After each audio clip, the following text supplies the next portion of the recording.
زمون دی خل شیخان دلک ستوری د اسمان شیخ یوسف زمون المده او هم شیخ عبدالمنان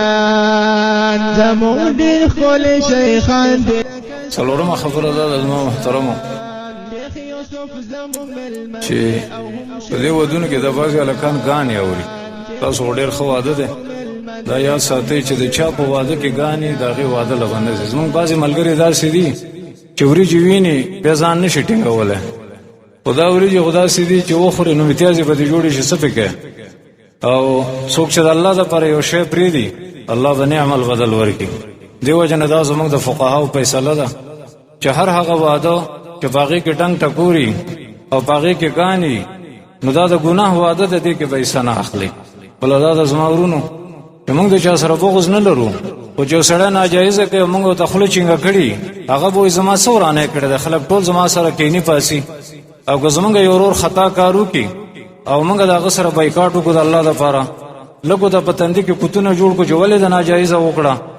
او دوستان د هغه نه خفه شي هغه سره خپل د ګناه احساس به پیدا شي چې ګوره خواږه خواږه دوستان زما خواله نه ده زما ناجایزه کړې ده خو نن داسې دنیا ده چې که خلک ډېرې ناجایزې کوي نو وایي یاره بس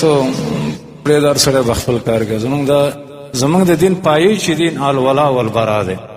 زموږ د دین بنیادي خبرې دا دي چې د چا سره جوړ ساته او د چا سره توړ ساته یو د هغه خلکو نه چې هغه د توړ قابل دی هغه دا دي چې ټوله شپه یې ټیپ لګولی او د مقصود آباد مریضانو ته هم تکلیف وي خوب کوونکو ته هم تکلیف وي او د لوسفکر یې راوستی او تر ساره پورې دا ګانې په دې کلي کې نو دا مسلمان به په کومو سترګو ځي چې هغه دسترخوان ته کښېني ولې تا کې دومره غیرت نشته دی چې ده دا شپې په کومه طریقه باندې دا شپه یې تېره کړه ته وړلی ځي نو زما محترمو